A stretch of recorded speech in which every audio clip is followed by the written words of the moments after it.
1902 թվական Թումանյանը գրում է. Սիրելի Ավո, առողջությանս մասին ինչ ես հարցնում։ Մեզ նման մարդիկ ինչպես կարող են առողջ լինել այս ժամանակներում։ Էն էլ փառք Աստծո, որ կենդանի ենք։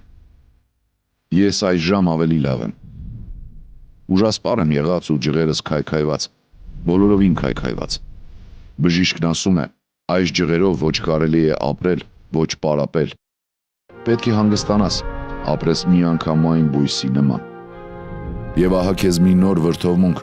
հիմարը երևի չգիտի, որ բույսերն են ընդհարմում, և շատ բույսեր մեզ նման նույնիսկ աշունք չհասած։ Նրանց տանջանքի մասին տեղեկություն չունի, և ինչ պետք է հասկանա նրանցից, քանի որ ականջը դնում է սրտիս, լսում է,